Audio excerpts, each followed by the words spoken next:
नमस्कार प्यारे बच्चों, स्वागत है आपका आज के लेक्चर में। और आज का हमारा लेक्चर क्या है? आज का हमारा लेक्चर है मानक इलेक्ट्रोड विभव। कुछ जाना पहचाना सा है, बिल्कुल जाना पहचाना सा है, क्योंकि हम इसके बारे में कुछ पढ़ चुके हैं। क्या पढ़ चुके हैं हम पढ़ चुके हैं कि मानक इलेक्ट्रोड विभव क्या होता है। यही हमने पढ़ा है कि मानक इलेक्ट्रोड विभव क्या है। क्या है मानक इलेक्ट्रोड विभव? कि जब हम विभव ज्ञात कर रहे हैं, यानी जब इलेक्ट्रोड्स का विभव ज्ञात किया जा रहा है, तो वह विभव जो हम ज्ञात कर रहे हैं, हमने उसके लिए कुछ परिस्थितियां लागू कर दी, कुछ कंडीशंस अप्लाई कर दी हैं, है ना। वो कंडीशन या वह परिस्थितियां क्या है? मतलब कि मानक मतलब विभव जो है वो परिस्थितियां क्या है, हमने कुछ परिस्थितियां लगाई थी। वो परिस्थितियां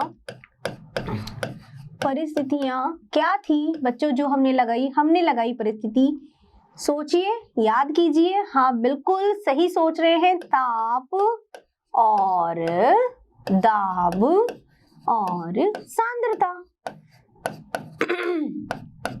ठीक है। ताप कितना? 25 डिग्री सेल्सियस सेंटीग्रेड। दाब 1 एटमॉस्फेरिक या 1 बार। ठीक है। और सांद्रता 1 m। तो हमने ये कहा था कि ये तीनों कंडीशंस हम अप्लाई कर दें STP पर, स्टैंडर्ड टेम्परेचर प्रेशर पर। जब हम इलेक्ट्रोड का विभव ज्ञात करेंगे तो वो हमारा कहलाता है मानक इलेक्ट्रोड विभव। यही कहा था हमने। अब देखो, अब इसमें जानने और समझने वाली बात क्या है? जानने और समझने वाली बात ये है बच्चों कि हम जो इलेक्ट्रोड विभव ज्ञात कर रहे हैं, है ना, कैसे? देखो, हमने क्या लगाया? हमने लगाया भैया, एक तरफ हमने जिंक लगाई, ये जिंक की रॉड थी, ठीक है, और दूसरी तरफ हमने कॉपर की रॉड लगाई। ठीक है, ऐसा हमने किया। अब इससे जो विभव उत्पन्न हो रहा था, वहां पर जिंक से, यानी कि जिंक से जो विभव उत्पन्न हो रहा था वो जिंक का विभव था। कॉपर से जो विभव उत्पन्न हो रहा था वो कॉपर का विभव था। ठीक है। लेकिन इन दोनों के विभवांतर, यानी इन दोनों का यहाँ पर हम बात करते हैं अगर कि दोनों के मध्य विभवों के अंतर की बात, तो दैट इज विभवांतर। यानी इस पूरे सेल का विभव क्या होगा? ई यानी कि बात आती है सेल विभव की। किसकी बात आती है? सेल विभव। इस पूरे सेल का विभव क्या होगा? ठीक है। हमने क्या लिया? हमने दो अलग अलग तरह के इलेक्ट्रोड बनाया। हमने दो इलेक्ट्रोड क्या बनाया? हमने इलेक्ट्रोड बनाया एक एनोड, ठीक है, और दूसरा हमने बनाया बच्चों कैथोड। यही किया था हमने कि एक बनाया एनोड, दूसरा बनाया कैथोड। ठीक है। एनोड जो बनाया था, उस एनोड पर, जो एनोड हमने बनाया, वहां पर जिंक क्या कर रहा था? इलेक्ट्रॉन दे रहा था। यानी कि इसका क्या हो रहा है? यानी कि जो जिंक है, जिंक क्या कर रहा है? इलेक्ट्रॉन दे रहा है। ठीक है। तो इसका क्या हो रहा था? ऑक्सीकरण। इसकी वजह से जो विभव उत्पन्न हो रहा था वो क्या था? ऑक्सीकरण विभव। जिसे हम लिख रहे थे EZN, किस में कन्वर्ट हो रहा है? Zn से Zn+2 में। ठीक है। इसका मतलब इसका क्या हो रहा था? ऑक्सीकरण। दूसरी तरफ जो हमारा कैथोड है, जहां पर कॉपर है, कॉपर क्या कर रहा है? कॉपर इलेक्ट्रॉन्स जो हैं, उन इलेक्ट्रॉनों को ग्रहण कर रहा है, ले रहा है। ठीक है। जब ये इलेक्ट्रॉनों को ले रहा है या ग्रहण कर रहा है, तब उस समय जो विभव उत्पन्न हो रहा है वो है अपचयन विभव। यही हमने देखा। तो ये इसकी वजह से जो उत्पन्न हुआ वो इसका विभव है, यानी कि कॉपर +2 से कॉपर में परिवर्तित हो रहा था। ठीक है। लेकिन इस पूरे सेल का विभव क्या होगा? ये तो बात हुई जिंक के विभव की, ये बात हुई हमारे किसके विभव की? कॉपर के विभव की। लेकिन इस पूरे सेल का विभव, तो इस पूरे सेल के जब विभव की बात करते हैं, E0 सेल यानी सेल की। अब देखो, ये सारा जो विभव हम ज्ञात करते हैं बच्चों, ये मानक कंडीशंस में ज्ञात करते हैं। किसमें? मानक कंडीशंस में। तो यहाँ पर क्या लग जाएगा? E0। क्या? E0। ठीक है। यानी कि ये सारी बातें होंगी हमारी एसटीपी पर, मानक कंडीशन पर। अब जब पूरे सेल का विभव निकालना है तो कैसे निकलेगा, ई नॉट सेल बराबर ई नॉट, क्या होगा यहाँ पर, यहाँ पर होगा कैथोड, क्या होगा cathode, cathode minus E naught anode, ये हुआ। यानी कि पूरे सेल का विभव क्या से ज्ञात किया जाता है, कैथोड का जो विभव है उसमें से एनोड के विभव को माइनस कर दिया जाता है। तो क्या निकल जाएगा मेरा ई सेल, भाई यही तो हमें ज्ञात करना है कि यहाँ जो विभव उत्पन्न हो रहा है, जो जिंक का विभव उत्पन्न हो रहा है, जो कॉपर का विभव उत्पन्न हो रहा है, उनको अगर माइनस कर दिया जाए तो मेरे पास में क्या आ जाएगा, मेरे पास में तो आ जाएगा पूरे सेल का विभव। अब कैथोड में से ही एनोड क्यों हम माइनस कर रहे हैं, एनोड में से कैथोड भी तो किया जा सकता था। उसका रीजन ये है, मैंने आपको बताया धारा किधर प्रवाहित हो रही है, उच्च विभव से निम्न विभव की ओर, उच्च विभव से निम्न विभव की ओर, ठीक है। अब देखो ये सब बताया है हमने, नहीं ये बताया है सब कैसे निकालेंगे, आईयूपीएसी ने, आईयूपीएसी ने उन्होंने ये बताया कि जब हम सेल का विभव निकालेंगे तो यह एक तो होगा सारी मानक परिस्थिति में, पहली बात। दूसरी बात, निकालने का फॉर्मूला या सूत्र क्या है, E naught cathode minus E naught anode, ठीक है। अब दूसरी और बहुत ही इंपॉर्टेंट बात क्या है कि जब हम यहाँ पर मान रखेंगे, क्या रखेंगे, मान या वैल्यू रखेंगे, तो हमेशा रिडक्शन पोटेंशियल की वैल्यू रखी जाएगी। किसकी रखी जाएगी वैल्यू, अपचयन विभव की। किसकी, अपचयन विभव की। अब आप कहोगे ये क्या चीज है भाई, देखो हम क्या देख रहे हैं कि एक तरफ हो रहा है ऑक्सीकरण और दूसरी तरफ क्या हो रहा है, अपचयन, ठीक है। हमें क्या निकालना है, हमें निकालना है इस सेल का विभव, सेल का विभव जिसका फॉर्मूला हमारे पास में रखा हुआ है, यानी ई नॉट सेल बराबर E naught cathode minus E naught anode, यानी सारी बातें हमारी चल रही है एसटीपी पर इस परिस्थितियों में, इसीलिए मानक इलेक्ट्रोड विभव, ठीक है। अब यहाँ पर इसको कैसे गणना की जाए, इस पूरे सेल का विभव कैसे निकाला जाए, ठीक है, वो इंपॉर्टेंट बात है। अब हमने यहाँ पे फॉर्मूला रखा है E naught cathode minus E naught anode. अब आईयूपीएसी ये कहता है कि चाहे कैथोड हो चाहे एनोड हो, लेकिन मान आपको हमेशा अपचयन विभव का ही रखना है। अब ये कैसे पॉसिबल होगा वो हम समझते हैं, ठीक है। देखो कैसे समझेंगे इसको, जिंक के लिए मेरे पास क्या है, Zn से Zn+2, यही हो रहा है, ठीक है। तो इस जिंक के लिए Zn+2 जिंक के लिए मेरा इसका मान कितना है, इसके खुद के विभव का मान जो है वो होता है 0.76 वोल्ट, ठीक है, क्लियर। या फिर मैं इसको नीचे लिख देती हूँ आपको, ताकि और अच्छे से आपको जो है वो समझ में आ जाएगा ये बात, ठीक है। देखिए यहाँ पर हम विभव की बात करें तो मेरे कैथोड और एनोड की, ठीक है, तो एनोड पर मेरे पास में यहाँ पे क्या है, जिंक, ठीक है, यानी कि ई नॉट जिंक +2 का मान आता है मेरा 0.76 वोल्ट, ठीक है। दूसरी तरफ कैथोड के लिए मेरा मान आता है cathode E not Cu+2 Cu, ठीक है, इसके लिए मान आता है मेरा 0.34 वोल्ट। ये मान और ये वैल्यू मैंने यहाँ पे रख दी। अब मुझे ये वैल्यू को रखना है, इसको सॉल्व करना है, ठीक है। कैसे सॉल्व करेंगे, देखिए इधर आ जाइए, यहाँ से मैंने वैल्यू ली है, क्या फॉर्मूला रख रही हूं मैं यहाँ, फिर से ये मैंने मान रख दिया, मैं फिर से फॉर्मूला रख देती हूँ। फॉर्मूला क्या है मेरा, ई नॉट सेल बराबर E naught cathode minus E naught anode, है ना, यही फॉर्मूला है। अब देखो ई नॉट सेल बराबर, अब मेरे यहाँ पर कैथोड का मान क्या है, कैथोड मेरा कौन सा है भैया, ये रहा कॉपर वाला, ठीक है। अब कॉपर के लिए मुझे रिडक्शन पोटेंशियल की वैल्यू देखनी है, यानी कि अपचयन विभव की। तो सबसे पहले देखो ये जो वैल्यू मुझे दी है क्या अपचयन की है क्या, बिल्कुल है, क्यों, क्योंकि धनावेश में कमी हो रही है, धनावेश में क्या हो रही है, कमी। धन आयन में क्या हो रही है, कमी। इसका मतलब क्या हो रहा है, अपचयन। तो वैल्यू मेरे पास जो है वो किसी है, अपचयन विभव की है। किसकी है, अपचयन विभव की है। ठीक है, तो मैंने वैल्यू रख दी 0.34 माइनस।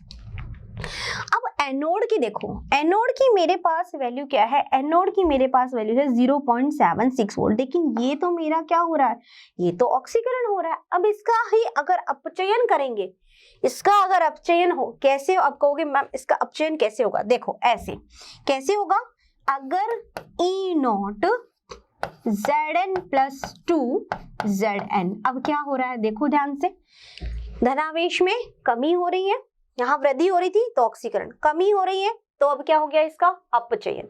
अब इसका मान क्या होगा, इसका मान हो जाएगा -0.76 वोल्ट।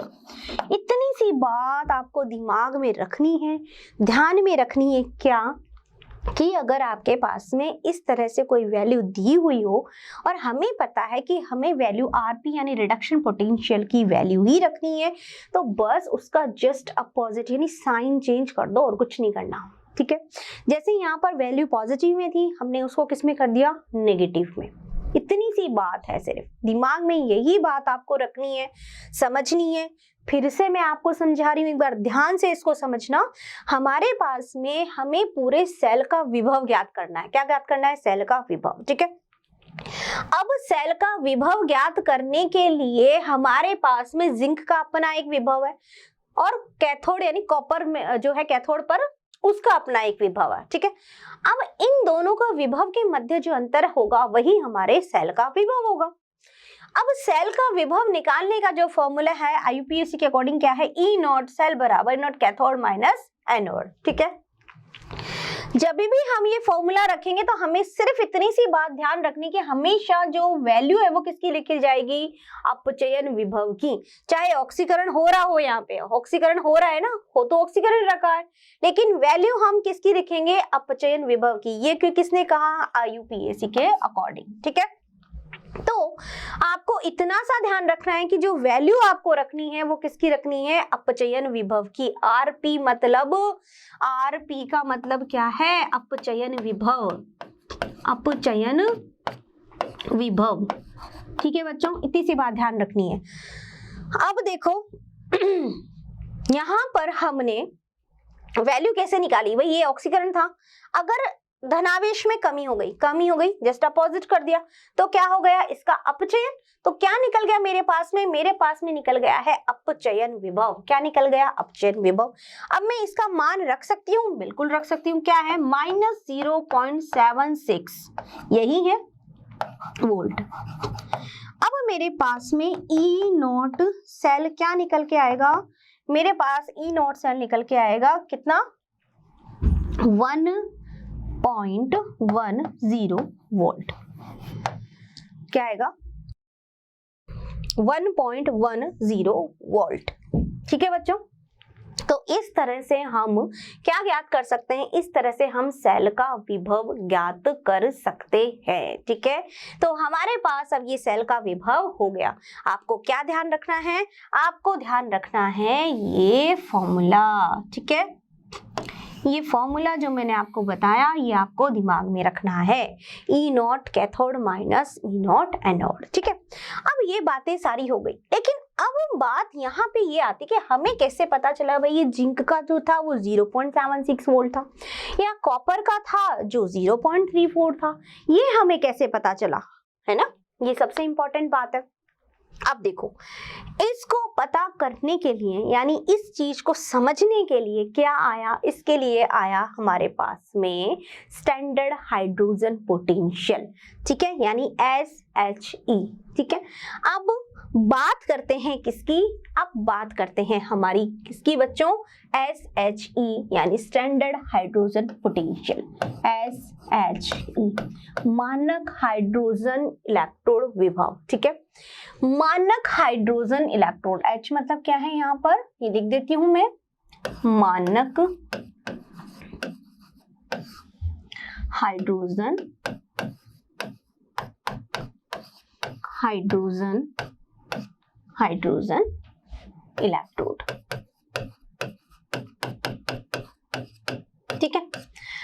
आती है बात मानक हाइड्रोजन इलेक्ट्रोड की। क्या बात, हमने ये कहा कि भाई दो विभव हमने निकाले अलग अलग, उनके मध्य का अंतर हमने देखा, यानी कि सेल का विभव हमने निकाले, लेकिन उस एक पर्टिकुलर धातु जो भी हमने ली है, यानी जो भी हमने आयन बनाए हैं, जिसका भी हम विभव ज्ञात कर रहे हैं, उसका विभव हमें कैसे पता चला कि इसका विभव क्या होगा। यानी कि हम जो भी वैल्यू निकाल रहे हैं, हमने यूं कहा कि जो जिंक है, हमने कहा ई नॉट जिंक Zn+2, ठीक है, जो भी वैल्यू हमने निकाली, क्या निकाली 0.76, ठीक है।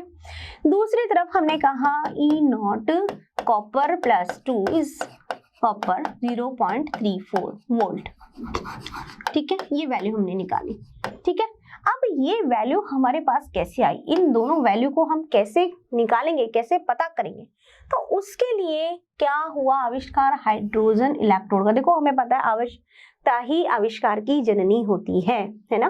तो यहाँ पर इसी तरह से जरूरत हुई इस चीज की कि इनको कैसे ज्ञात किया जाए, तब उसके लिए आया मानक हाइड्रोजन इलेक्ट्रोड। अब क्या है मानक हाइड्रोजन इलेक्ट्रोड, यानी कि यहाँ पर हाइड्रोजन का इलेक्ट्रोड बनाया गया। किसका बनाया गया, हाइड्रोजन का, ठीक है। अब हाइड्रोजन का इलेक्ट्रोड बनाने से क्या फायदा हुआ और क्या हम इससे जान सकते हैं, वो हम देखेंगे। देखो, यानी कि किसका बना रहे हैं हम, हाइड्रोजन का इलेक्ट्रोड। कैसे बनेगा, सबसे पहले हम क्या बनाते हैं, ये हमने रख दिया भैया, एक पात्र हमने रख दिया, कंटेनर, ठीक है। अब हमें किसका इलेक्ट्रोड बनाना है, हाइड्रोजन का। तो हाइड्रोजन का इलेक्ट्रोड बनाने के लिए उसको उसी के विलयन में डाला जाएगा। इसका मतलब यहाँ पर हम कोई भी अम्ल ले सकते हैं। तो मान लीजिए मैंने यहाँ पर ले लिया कोई भी अम्ल, हम यहाँ ले सकते हैं, हमने यहाँ पे ले ली HCl। अब हम डालें इसका इलेक्ट्रोड बनाए, किसका, हाइड्रोजन का।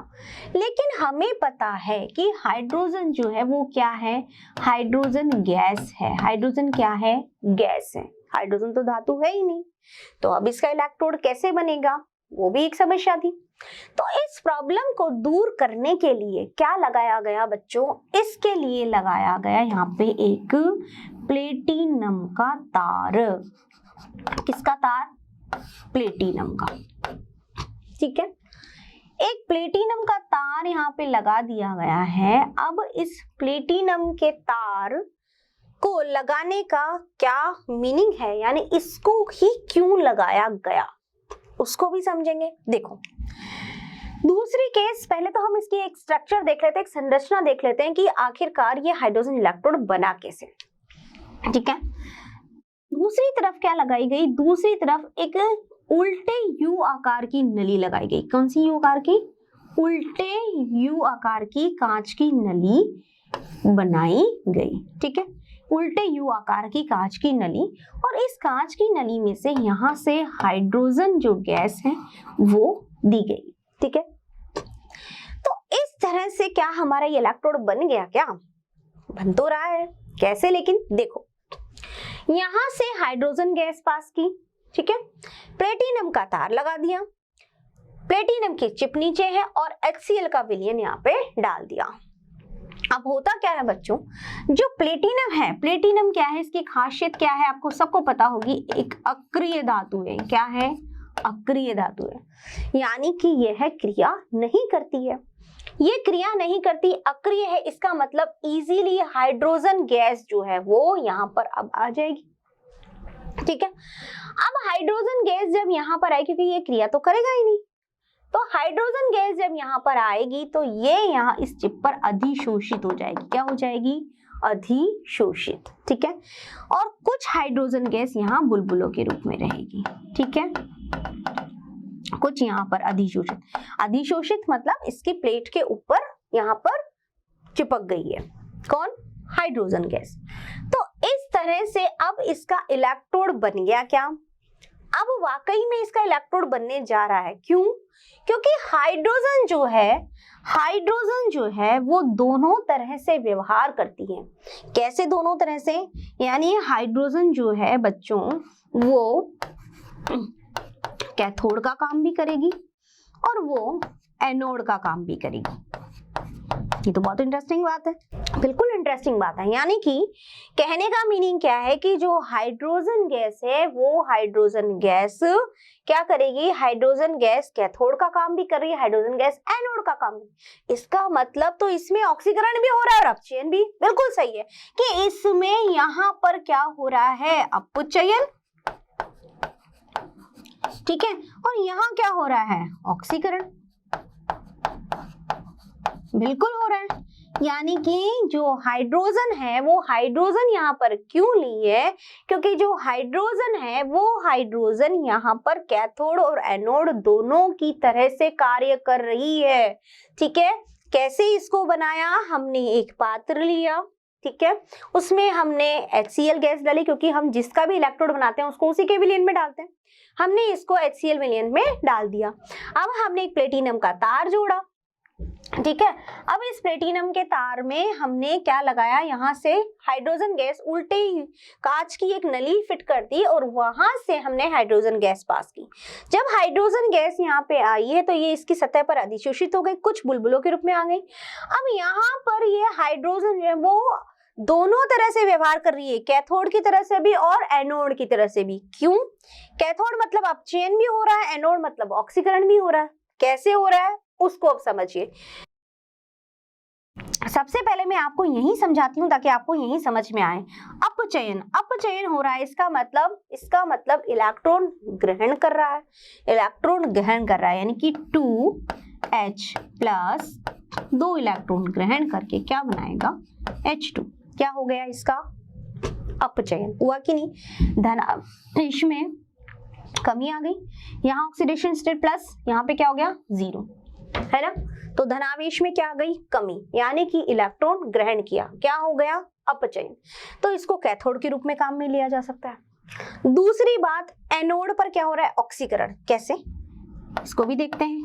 H2 यहाँ पर क्या कर रहा है, 2 इलेक्ट्रॉन दे रहा है, क्या बन जाएगा, 2H प्लस एंड 2 इलेक्ट्रॉन, ठीक है। तो यहाँ पर इसका क्या हो रहा है, यहाँ पर हो रहा है ऑक्सीकरण। कैसे, यहाँ पे क्या आ रहा है, यहाँ पे आ रहा है धनायन, यहाँ पे ऑक्सीडेशन स्टेट 0, यहाँ से हो गई 1, यहाँ क्या हो गई 1 से 0, ठीक है। तो इस तरह से क्या हो रहा है, धनायन में वृद्धि हो गई, धनावेश में वृद्धि होना ही क्या है, ऑक्सीकरण। तो कहने का मतलब क्या है कि यहाँ पर हमने क्या लिया, मानक हाइड्रोजन इलेक्ट्रोड लिया। क्यों लिया इसको इसलिए लिया है क्योंकि हमें विभव ज्ञात करना है। सिंपल एक, यानी कॉपर का विभव कैसे आया, जिंक का विभव कैसे आया, उसको ज्ञात करने के लिए हमने क्या किया, हमने लिया मानक हाइड्रोजन इलेक्ट्रोड। हमने तो क्या, ये सब IUPAC के अकॉर्डिंग है, ठीक है, ये सब IUPAC में, ठीक है। अब इन्होंने क्या बताया, इन्होंने ये बताया कि हाइड्रोजन चाहे कैथोड के रूप में लो, हाइड्रोजन चाहे एनोड के रूप में लो, इसका विभव हमेशा क्या होगा, 0 वोल्ट। क्या होगा, 0 वोल्ट। यानी कि ये सबसे इंपॉर्टेंट बात ये है कि आप चाहे से हाइड्रोजन को कैथोड के रूप में लीजिए, आप चाहे से इसको एनोड के रूप में लीजिए, लेकिन दोनों ही परिस्थितियों में इसका विभव क्या होगा, 0 वोल्ट। किसने बताया, IUPAC ने बताया साहब, ठीक है। तो ये सारी बातें हो गई हमारी मानक हाइड्रोजन इलेक्ट्रोड विभव की। अब हमने ये जान लिया, इसकी कार्य भी समझ लिया, इसकी कार्य प्रणाली, इसकी संरचना सब समझ ली। अब इंपॉर्टेंट बात ये आती है कि अब ये कैसे हेल्प करेगा हमें, इससे हम कैसे कैलकुलेट करेंगे किसको, मानक हम अपचयन विभव और हम बात कर रहे थे ऑक्सीकरण विभव की, ठीक है। तो हम एक सिंगल के लिए कैसे कैलकुलेट करेंगे वो हम देखेंगे, ठीक है। चलिए, तो अब हम देखते हैं सबसे पहले इसको किसके रूप में, कैथोड के रूप में, ठीक है। किसके रूप में, कैथोड के रूप में। तो SHE कैथोड, ठीक है।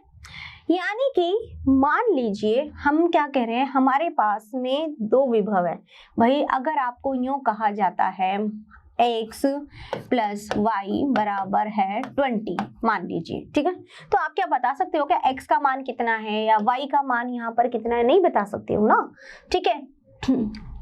या मान लीजिए x माइनस वाई आपसे कहा जाए 20, तो आपको पता है क्या कि y कितना होगा या x कितना होगा, क्योंकि हम इसमें बात कर रहे हैं ना, तो माइनस कर रहे हैं, विभवांतर निकाल रहे हैं। तो हमें क्या कैलकुलेट करना है, हमें एक अकेले इसका विभव क्या है, इसका विभव क्या है, यही तो ज्ञात करना है। तो उसके लिए हमने क्या लिया, SHE, क्या लिया है, SHE, यानी कि किस तरह से जो है वो विभव जो है वो ज्ञात किया जाए, ठीक है। क्लियर, यानी कि हम किसकी बात कर रहे हैं, हम बात कर रहे हैं यहाँ पर कि दो चीजें हैं, x माइनस वाई बराबर 20 आता है, तो x बराबर क्या होगा, y बराबर क्या होगा, इसके लिए हमने इसको यूज किया है, ठीक है।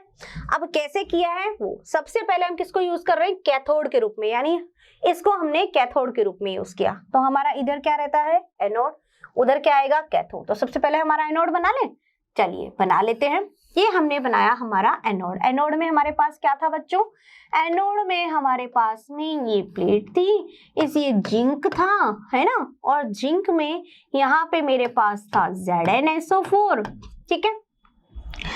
और दूसरी तरफ हमने क्या ले लिया है, हमने दूसरे पात्र में ले लिए है प्लेटिनम का तार, ठीक है। यहाँ पे हमारी है HCl, ठीक है, और एक U आकार की नली हमने इसमें फिट कर दी है। यहाँ से हम लगा रहे हैं हाइड्रोजन गैस, ठीक है। अब ये वायर यहाँ से कनेक्ट, क्योंकि यहाँ पे लगा रहा है G गैल्वेनोमीटर। अब यहाँ से हम इसमें क्या लगा देंगे, भाई परिपथ तो पूरा ही बनाएंगे ना, तो U आकार की जो हम नली लगा रहे थे वो लगा देंगे इस तरह से, थोड़ा दूर दूर बन गई, ये थोड़ा एडजस्ट कर लीजिएगा, ठीक है। तो ये हमारा क्या बन गया, ये हमारा बन गया कैथोड के रूप में हाइड्रोजन, ठीक है। यानी यहाँ से क्या निकल रही है, H2 हाइड्रोजन के लिए, और ये क्या बन गया हमारा, ये बन गया हमारा कैथोड बन गया, ठीक है। और ये हमारा क्या बन रहा है, एनोड, क्या बन गया, एनोड, ठीक है, ठीक है। तो ये कैथोड है, ये एनोड है, सॉरी ये एनोड है और वो कैथोड है। कैथोड के रूप में ही हम ले रहे हैं इसको, SHE को। अब यहाँ पर मेरा क्या हो रहा है, यहाँ पर मेरा जिंक किस में कन्वर्ट हो रहा है, Zn प्लस 2 इलेक्ट्रॉन, यानी कि यहाँ पर मेरा क्या हो रहा है, ऑक्सीकरण, क्या हो रहा है, ऑक्सीकरण। यही पढ़ रहे थे हम, ठीक है। दूसरी तरफ मेरा कॉपर में अब क्या होगा, जब कैथोड के रूप में है तो इसका मतलब इसका क्या हो रहा है, अपचयन। तो अपचयन में तो क्या करेगा, इलेक्ट्रॉन को लेगा, है ना, और धातु बनाएगा, यानी कि H प्लस 2 इलेक्ट्रॉन, ठीक है, क्या बनेंगे मेरे पास में, H2। तो ये क्या हो रहा है मेरा यहाँ पर अपचयन। अब मुझे निकालना है इस पूरे सेल का विभव, क्या निकालना है, सेल का विभव, ठीक है। तो क्या होगा, E0 सेल बराबर not cathode minus E0 anode, यही होगा, ठीक है। अब देखो, अब समझने वाली बात है, क्या समझने वाली बात है भाई, यहाँ पर मेरा हो रहा है एनोड पर ऑक्सीकरण और कैथोड पर मेरा हो रहा है यहाँ पर रिडक्शन, यानी कि अपचयन। अब मान मैंने रखना है, क्या मान रखना है, कैथोड का मान। तो यहाँ पर मेरे पास में जो भी वैल्यू आती है, किसकी, कैथोड की, कैथोड की क्या वैल्यू होगी, कैथोड की वैल्यू तो 0 है, क्यों, क्योंकि यहाँ पर तो मेरा हाइड्रोजन SHE है, और SHE के लिए मेरे पास में क्या है, वैल्यू 0। तो यहाँ पर अब कैथोड में मैं क्या वैल्यू पुट करूंगी, कैथोड में मैं वैल्यू रखूंगी हाइड्रोजन के विभव की। और अभी अभी हमने देखा कि हाइड्रोजन के लिए चाहे उसको हम कैथोड में लें चाहे हम एनोड में लें, तो IUPAC के अकॉर्डिंग इसका विभव क्या होगा बच्चों, इसका विभव होगा 0। क्या होगा, 0। तो E0 सेल बराबर क्या हो जाएगा, 0 माइनस, अब यहाँ पर जो मेरा एनोड का विभव होगा, मान लीजिए जो भी ये X वैल्यू है, या जिंक का मेरा यहाँ पर कितना आ रहा था, यहाँ पर आ था 0.76, ठीक है। 0.76, लेकिन वैल्यू किसकी रखी जाएगी? हमेशा हमेशा वैल्यू किसकी रखी जाएगी? रिडक्शन पोटेंशियल की। ये भी मैंने आपको बताया। तो क्या वैल्यू रखी जाएगी इसकी? -0.76। ठीक है, यहाँ पे माइनस आ जाएगा, क्या वैल्यू आ जाएगी? यानी कि कहने का मतलब है कि जो मेरे पास E0 सेल यहाँ पर वैल्यू आएगी वो सिर्फ और सिर्फ यानी कि 0.76 किसकी आएगी? ये वैल्यू आएगी मेरी जिंक की, यानी इसकी आ गई, इसके विभव की आ गई। किसकी आ गई? सिर्फ और सिर्फ E0Z की, यानी कि मेरे पास में इसका विभव निकल गया है। ठीक है, तो यहाँ पर मैंने स्टैंडर्ड हाइड्रोजन पोटेंशियल की वैल्यू रखी और मेरे पास जो विभव आया वो विभव किसका होगा? सिर्फ और सिर्फ एनोड पर। और एनोड पर मेरा क्या था? जिंक। तो मेरा जिंक का जो विभव है 0.76 वोल्ट निकल करके यहाँ पर आ गया है। ठीक है बच्चों, तो ये बात हुई हमारी किसकी? ये बात हुई हमारी स्टैंडर्ड हाइड्रोजन पोटेंशियल की, यानी कि मानक हाइड्रोजन इलेक्ट्रोड विभव की। ठीक है, चलिए ये तो था, इसको अब हमने यूज किया कैथोड के रूप में। अब एनोड के रूप में भी देखते हैं, इसको एनोड के रूप में यूज करते हैं। ठीक है, चलिए अब देखते हैं SHE एनोड के रूप में। एनोड में, ठीक है, अब एनोड में जब हम इसको लेंगे सेम वही चीज अब यहाँ पर आएगा। यहाँ पे हमने क्या रखना दिया? HCl। क्या रख दिया? HCl। ठीक है, ये तार जोड़ दिया प्लेटिनम का, प्लेटिनम का तार जोड़ दिया है प्लेटिनम। ठीक है, ये है HCl। ठीक है, क्या बनाई हमने बनाई भैया उल्टे U आकार की कांच की नली डाली, यहाँ से हाइड्रोजन गैस पास की। ठीक है, अब दूसरी तरफ हमने यहाँ पर ये क्या ले लिया? कॉपर। क्या ले लिया यहाँ पर? कॉपर। ठीक है, ये प्लेट लगाई हमने, यहाँ पे किसकी प्लेट है? कॉपर की, है ना। यहाँ पे जो विलयन लिया है ये किसका है? Copper sulphate, CuSO4, CuSO4। ठीक है, यहाँ से ये इसको परिपथ को जोड़ा, फिर यहाँ पर ये उल्टे U आकार की नली भराई, इसमें KCl भरा। ठीक है, जो भी था हमारा। चलिए अब यहाँ पर ये हमारा किसके रूप में है? ये है अब ये हाइड्रोजन इलेक्ट्रोड हमारा एनोड के रूप में। किसके रूप में? एनोड। ठीक है, ये हो गया एनोड। ठीक है, और ये क्या है हमारा? कैथोड। ये क्या हो गया? कैथोड के रूप में। ठीक है, ये एनोड के रूप में हो गया और वो कैथोड के रूप में। तो अब यहाँ पर क्या हो रहा है? अब यहाँ पर हो रहा है ऑक्सीकरण। किसका? हाइड्रोजन का, यानी कि हाइड्रोजन इसमें इलेक्ट्रॉन देगा, है ना। तो H2 इलेक्ट्रॉन दिया तो क्या हो जाएगा? 2H plus 2 electron. ठीक है, क्लियर। अब यहाँ पर दूसरे केस में मेरे पास क्या हो रहा है? अपचयन। अपचयन यानी Cu प्लस 2 2 इलेक्ट्रॉन लेगा और क्या बनाएगा? मेरा कॉपर। ठीक है, अब यहाँ पर इस सेल का विभव, इस पूरे सेल का विभव निकालना है तो क्या हो जाएगा?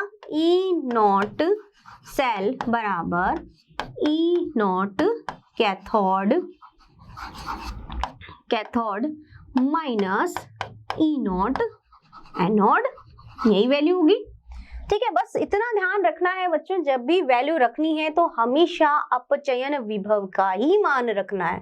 ठीक है, चलिए अब यहाँ पर कैथोड में मेरे पास कौन है? यहाँ पर कैथोड में मेरे पास में है कॉपर। ठीक है, तो कॉपर की मेरी वैल्यू आती है 0.34। क्लियर। दूसरा वैल्यू कितनी आएगी? एनोड पर मेरा क्या है? एनोड पर तो मेरा हाइड्रोजन इलेक्ट्रोड है और हाइड्रोजन इलेक्ट्रोड के लिए मुझे पता है कि इसका क्या होगा? वैल्यू हमेशा 0 होगी। तो मेरे पास किसका मान निकल के आ गया है?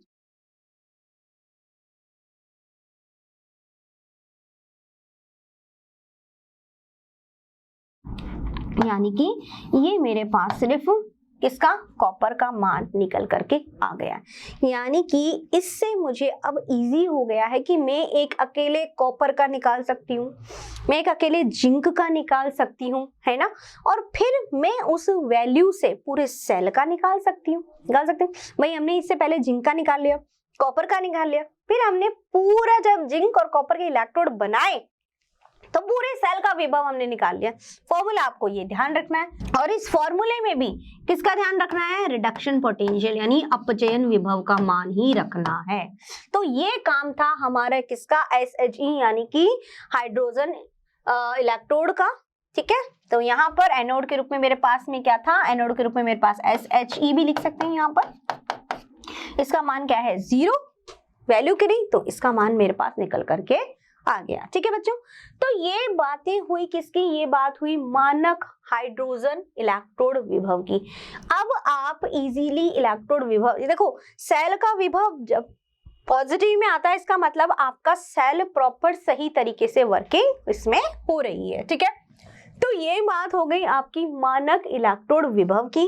बस आपको ये ध्यान रखना है कि जब भी आप इसमें निकालेंगे किसका, पूरे सेल का विभव। ठीक है, तो सेल का विभव निकालने के लिए आपको जो वैल्यू आप निकालोगे उसमें से उसको माइनस जब करोगे तो हमेशा रिडक्शन पोटेंशियल की वैल्यू ही रखनी है। ठीक है, अब इस रिडक्शन पोटेंशियल की वैल्यू को कैसे मतलब आप रखोगे, तो मैंने बता दिया, पॉजिटिव है तो उसको किस में कन्वर्ट कर दोगे, नेगेटिव में। ठीक है, सेम वही वैल्यू रहेगी, वैल्यू वही रहेगी, सिर्फ और सिर्फ चिन्ह बदल जाएगा।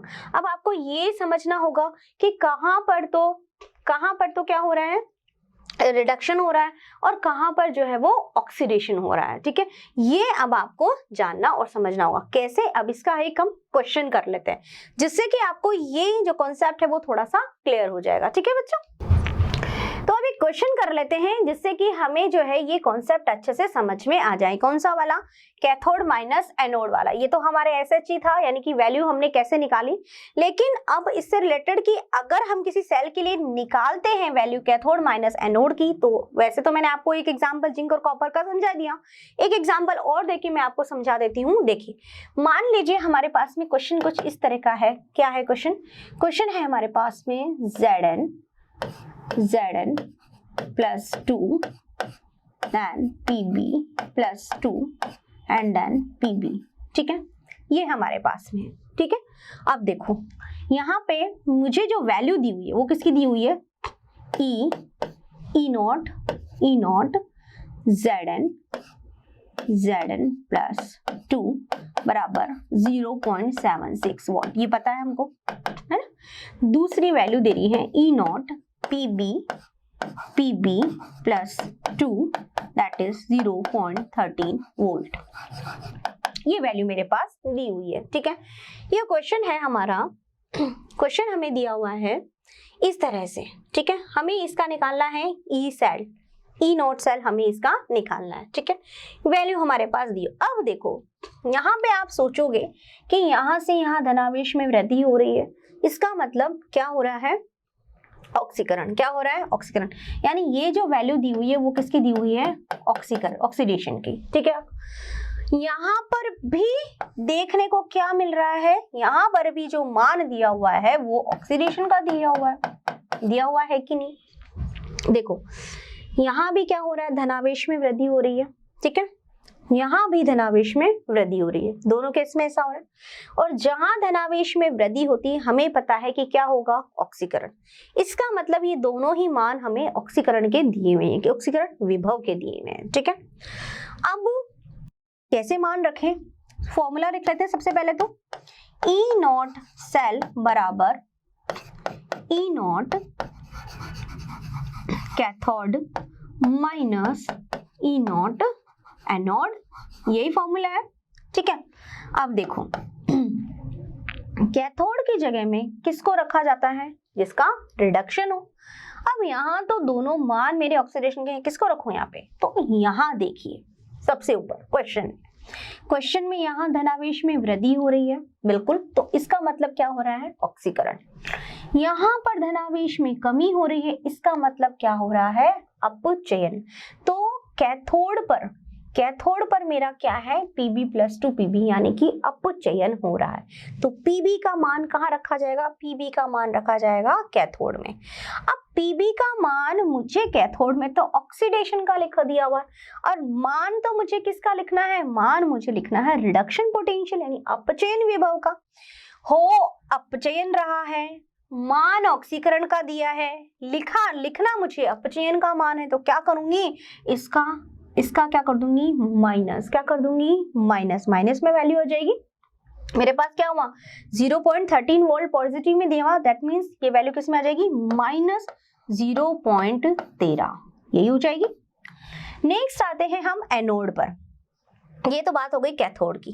अब एनोड पर क्या हो रहा है, ये कैथोड पर हो रहा था, है ना, क्योंकि अपचयन है। एनोड पर मेरा क्या होता है, ऑक्सीडेशन, ऑक्सीकरण हो रहा है। तो मुझे तो मान किसका लिखना था, मान तो मुझे लिखना इसका उल्टा, यानी कि रिडक्शन पोटेंशियल, अपचयन विभव का।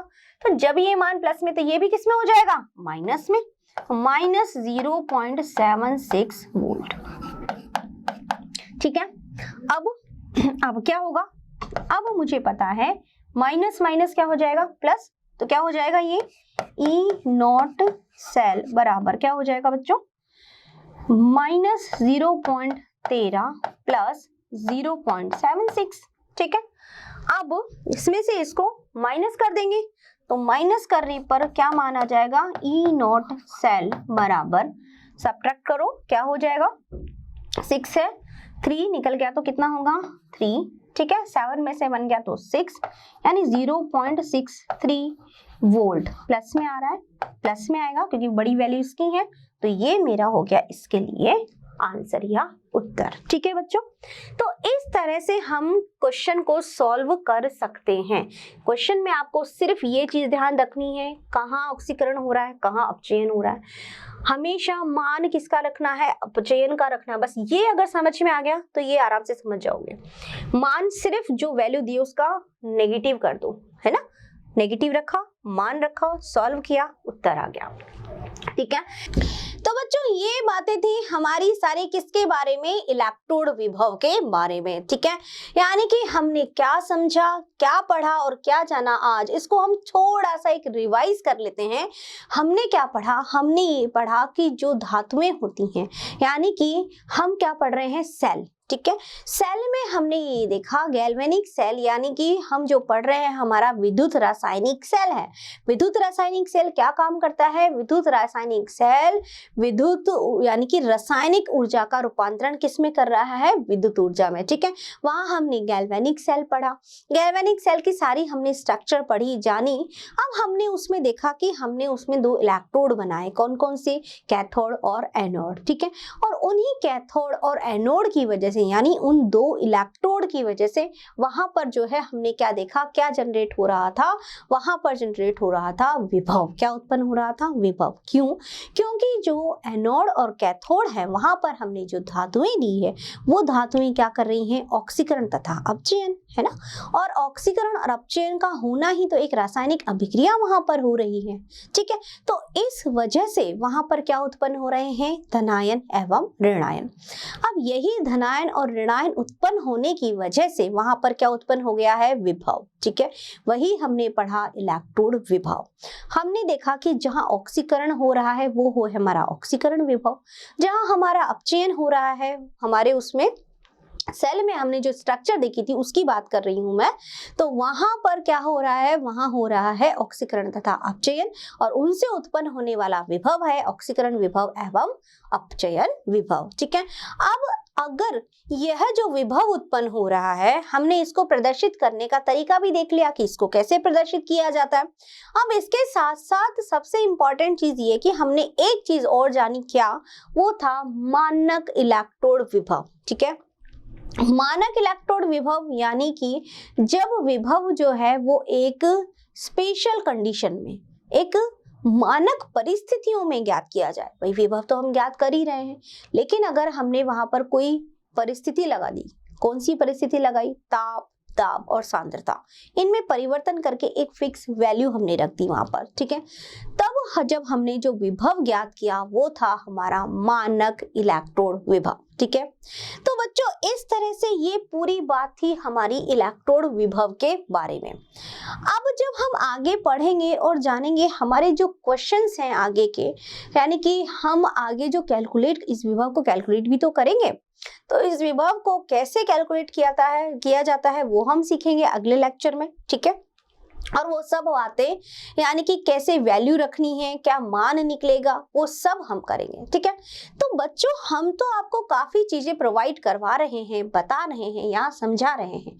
इसके अलावा भी अगर आपको कुछ भी जानना समझना है यानी कि और अगर एक्स्ट्रा क्वेश्चंस हैं, वो सब आपको मिलेंगे मोशन लर्निंग ऐप पर। यानी कि मोशन लर्निंग ऐप डाउनलोड कीजिए और वहां से डीपीपी और क्वेश्चंस जो भी मटेरियल है, जो भी पढ़ाया जा रहा है, वो सब आपको वहां पर मिलेगा। ठीक है बच्चों, तो एवरीथिंग इज अवेलेबल देयर, सब कुछ वहां पे अवेलेबल है। अब आपको क्या करना है, आपको सिर्फ और सिर्फ वो ऐप डाउनलोड करना है। ठीक है बच्चों, तो ये सारी बातें थी हमारे आज के लेक्चर की, यानी कि इलेक्ट्रोड विभव की। ठीक है बच्चों, तो इलेक्ट्रोड विभव को अच्छे से समझ गए होंगे आप, जान गए होंगे आप कि क्या होता है। अब मुझे नहीं लगता कि कोई डाउट होगा आपके मन में, है ना, इसको लेकर के। तो अब जब हम पढ़ेंगे ना आगे, तो अब आपको क्या होगा, आपको फटाफट चीजें जो है वो करने में इजी रहेगा। देखो मैंने स्टार्टिंग में ही आपको ऑक्सीकरण अपचयन बता दिया था, क्यों बताया था, बेसिक कॉन्सेप्ट्स में, ताकि हम आगे जब पढ़े तो आपको प्रॉब्लम नहीं आए। ठीक है, और वही चीज हमने की भी। अब हम क्या जानेंगे बच्चों, अब हम जो आगे क्वेश्चंस करेंगे और पढ़ेंगे समझेंगे, वो अब आपके लिए और भी इजी हो जाएगा। ठीक है, तो इसको अच्छे से पढ़िए, समझिए, जानिए और मोशन लर्निंग ऐप डाउनलोड कीजिए। ठीक है बच्चों, तो आज के लिए इतना ही। आई होप आप सबको बहुत अच्छे से समझ में आया। तो थैंक यू, धन्यवाद एवरीवन। आशा करता हूं हमारे टॉप एजुकेटर का यह लेक्चर आपको पसंद आया होगा। अगर पसंद आया है तो वीडियो को लाइक करिए, चैनल को सब्सक्राइब करिए और शेयर भी करिए, क्योंकि ज्ञान बांटने से बढ़ता है और सही बताऊं तो पुण्य भी मिलता है। मुझे सुनने के लिए बहुत बहुत धन्यवाद। Thank you.